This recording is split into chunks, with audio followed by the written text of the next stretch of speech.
파리에서 금빛 찬란한 경쟁을 치르고 있는 현재, 미국에서도 그 어느 때보다 뜨거운 순위 경쟁이 펼쳐지고 있는 MLB, 그리고 필드 위만큼이나 치열한 공방전이 이루어졌던 필드의 뒷이야기, 트레이드에 대한 이야기를 해보도록 하겠습니다. 우선 MLB의 트레이드에 대한 전반적인 개론에 대해서 이야기를 해볼까요? MLB 트레이드는 기본적으로 상대적 약팀과 강팀 사이에서 이루어집니다. 현재 전력을 강화하려는 팀과 미래 전력을 강화하려는 팀들 간의 상호 교환이 이루어지는 경우가 거의 99%라고 생각하시면 됩니다. 이유는 몇 가지가 있는데요. 우선 첫 번째 이야기 되어야 하는 상황은 당연하겠지만 구단마다 벌어들이는 수익이 다르기 때문입니다. 예를 들어 LA 다저스나 뉴욕 양키스 같은 구단들은 대표적으로 MLB에서 인기가 많은 팀들입니다. 그리고 그 지역에 거주하는 시민들도 많아서 캐파 자체가 큰 지역들이 많기도 하죠. 그래서 우린 그런 구단을 빅마켓 구단이라고 합니다. 그리고 반대로 캔자스시티 로열스, 피츠버그 파이리츠처럼 지역 캐파도 작고 구단 자체도 돈을 많이 못 버는 스몰 마켓 구단들이 있습니다. 그렇다 보니 취하는 행동에서 차이가 나게 되는데요. 대표적으로 FA입니다. 메이저리그는 서비스 타임이 6년이 지나면 FA 자격을 취득하는데요. FA라 함은 당연히 많은 분들이 머릿속에 그려지시는 대로 잭팟입니다. 돈이 많이 들죠. 그렇다 보니 상대적으로 돈이 적은 구단은 머니게임에서 질 수밖에 없는 상황이 많이 발생하게 되고, 결국 자신들의 프랜차이즈 스타라고 하더라도 6년이 지나면 쓰지 못하는 경우가 아주 빈번하게 발생하게 됩니다. 바로 이 부분에서 트레이드의 가치가 생깁니다. 5-6년차가 되어 어차피 이제 쓸 수 있는 기간이 별로 남지 않은 선수를 타 구단으로 넘기고 그 대가로 좀 더 유망한 미래의 자원으로 교체하는 것이죠. 어찌 보면 약소 구단들이 살아남기 위해서 어쩔 수 없이 해야만 하는 그런 아픔 같은 것이라고 할 수 있죠. 그런데 그렇다고 항상 스몰마켓이 선수들을 내다 파는 것은 아닙니다. 더 큰 명제가 성립이 되어야만 셀링 구단이 될지 바잉 구단이 될지가 결정되는데, 그 조건이자 명분이 바로 우승입니다. 모든 트레이드의 발생의 기초이자 근간이 되는 요소죠. 아무리 스몰 마켓이라고 하더라도 우승권에 도전할 전력이 구축되어 있거나 프롭 진출이 확실한 팀들은 트레이드로 자신들의 주력 자원을 내주지 않습니다. 오히려 트레이드로 가져오는 경우도 아주 많죠. 올 시즌 캔자스 시티는 아주 대표적인 바잉 구단이었습니다. 반대로 아무리 빅마켓 구단이라고 하더라도 결국은 하치세가 있는 MLB에서는 FA 계약각이 나오지 않을 땐 과감하게 트레이드를 통해 자신들의 스타들을 내주기도 합니다. 리빌딩을 위해서 과감하게 새 판을 짜기도 하죠. 그리고 이런 트레이드에 날개를 달아주는 게 또 MLB의 플레이오프 시스템인데, 30개 팀 중 12개의 팀만이 진출하는 MLB의 프롭 시스템은 매번 이야기하지만 1위에게 그렇게 크게 유리하지 않습니다. 그냥 올라가기만 한다면 진짜로 무슨 일이 일어날지 아무도 모르는 게 MLB의 프롭 시스템이죠. 그렇다 보니 이 트레이드 시장이 더욱 긴박하게 돌아갑니다. 올라가면 진짜 모르거든요. 그래서 우선 올라갈 전력을 구축하고자 하는 것이죠. 그리고 올해도 그 각을 만들기 위해 수많은 트레이드들이 발생했습니다. 정말 많은 트레이드들이 있었습니다. 그래서 모든 트레이드 내용을 다루기는 어렵고 그 안에서 주요했던 트레이드 내용을 이야기해보겠습니다.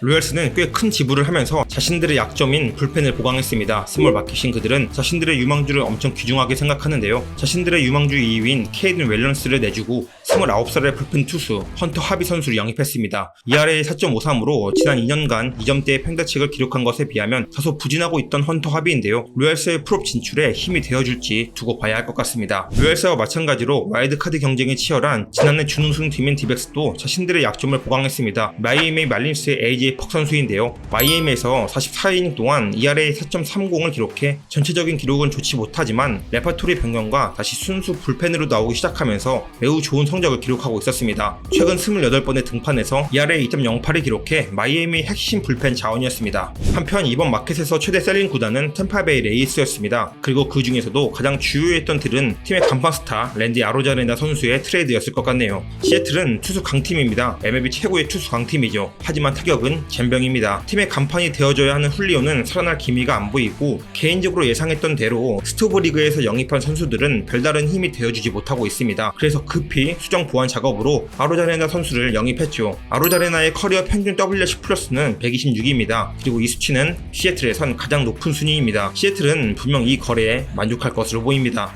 실제로 이적 이후 7게임의 출장에 1개의 홈런을 포함해 9개의 안타를 만들어내며 WRC 플러스 191을 기록하고 있죠. 분명 시애틀의 타격에는 힘이 생겼다고 할 수 있겠습니다. 반대로 템파베이 역시 만족할 겁니다. 받아온 대가가 MLB 전체 유망주 순위 12위와 22위인 초유망주이며 지명권까지 포함되어 있기 때문이죠. 과연 윈윈 트레이드가 될지 너무도 궁금해집니다. 그리고 시애틀은 여기서 그치지 않았습니다. 또 한 명의 좋은 타격가를 영입하는데요. 토론토의 저스틴 터너를 트레이드로 데려옵니다. 반대로 템파베이는 큰 트레이드를 몇 개나 더 완성시킵니다. 그중 또 하나의 거대한 트레이드는 샌디에고 파드리스와의 거래였습니다. 템파베이의 프라이머리 셋업맨 제임스 아담을 샌디에고로 보냈습니다. 아담은 템파베이에서 3시즌 동안 164이닝을 던졌고 24세이브, ERA 2.30, 194개의 탈삼진을 잡은 아주 좋은 불펜 자원입니다. 팀 내 탑 유망주 중 3명을 보냈지만 불펜 보강이 급했던 샌디에고는 전력을 다했죠. 분명 과한 지출인 것 같지만 어쩔 수 없었겠죠. 그리고 템파베이는 또 하나의 큰 거래를 만들었는데요. 잭 애플린 선수입니다. 템파베이의 좋은 선발 투수인 잭 애플린 선수를 같은 지구에 속해 있는 볼티모어 오리올스로 보냈습니다. 볼티모어는 카일 브래드쉬, 존 민스 선수가 부상으로 아웃되며 선발진에 구멍이 나 있는 상황이었기에 선발 투수 영입이 아주 급했죠. 플레어티, 스쿠블, 크로셰 등 많은 선수들이 이야기됐지만 큰 지출이 싫어서인지 차선책인 잭 애플린을 선택했습니다. 그 대가로 지불한 유망주는 2명으로 팀 내 10위와 17위인 선수들이었습니다. 크다면 큰 지출이지만 볼티모어는 충분히 좋은 영입이었다고 판단할 가능성이 높습니다. 개인적으로도 실제로 좋은 무브였다고 생각이 들기도 합니다. 볼티모어의 이런 영입에 경쟁팀인 양키스도 가만히 앉아서 볼 수만은 없겠죠. 마이애미 말린스의 간판 스타 재즈 치좀 주니어를 영입합니다. 내 외야 수비가 모두 가능하고 타격 및 주루도 어느 정도 센스를 보여주는 선수로 육각형의 플레이어입니다. 다만 그 육각형이 작을 뿐이죠. 분명 긴가민가한 트레이드라는 이야기가 많았지만 양키스라는 초인기 구단의 합류가 관심을 좋아하는 그에겐 큰 동기부여였을까요? 미친 활약을 보여주고 있습니다. 7게임의 출장에 9개의 안타, 4개의 홈런을 기록하며 OPS 1.064를 기록하고 있습니다. 양키스의 오랜 갈증을 해결해줄 키플레이어가 될 수 있을지 기대를 하게 만들고 있습니다. 양키스만큼이나 우승이 간절한 팀이 또 있습니다. 필라델피아 필리스죠. 필리스는 그 어느 때보다도 우승이 가까워 보이는데 가장 부족한 포인트를 뽑으려면 흔들리는 마무리 자리일 겁니다. 그래서 에인절스로부터 에스테베스를 데려왔습니다. 그는 올 시즌 37.2이닝을 던지며 2.15의 방어율과 함께 20개의 세이브를 기록하는 등 아주 훌륭한 시즌을 보내고 있었습니다. 필리스가 할 수 있는 최고의 선택이었지 않나 싶네요. 그리고 같은 지구의 애틀란타는 어게인 2021년을 외치고 있는 듯해 보이죠. 21년의 월드시리즈 MVP 솔레이어를 자이언츠로부터 영입했습니다. 좋은 무브인지는 모르겠지만 올 시즌 부상의 악령의 팀 자체가 잠식되어 있기 때문에 뭐라도 해보려는 시도이지 않을까 싶습니다. 21년의 기적이 이뤄질지 지켜봐야 할 것 같습니다.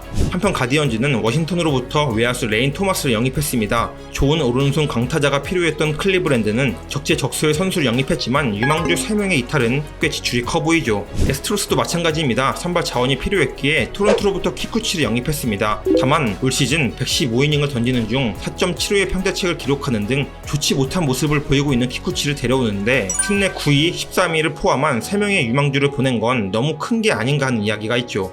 그리고 마지막으로 다저스의 삼각대 무브를 말하지 않을 수가 없겠죠. 다저스는 이번에 유틸리티 자원인 토미 에드먼, 우투수 마이클 코펙, 올리버 곤잘레스를 데려왔고 카디널스는 선발 트레이드 2티어 자원인 에릭 패디와 외야수 토미 팜을 영입했고 화이트삭스는 다저스의 유망주 마르가스를 포함한 페레지와 알버투스를 영입했습니다. 그리고 다저스는 이에 그치지 않죠. 선발 최대어 중인 한 명이었던 디트로이트의 잭 플레이어티를 영입합니다. 성공이야 예상할 수 없지만 다저스가 트레이드 시장에서 보였던 무브먼트는 참으로 대담하면서도 실속 있다고 느껴질 수밖에 없네요.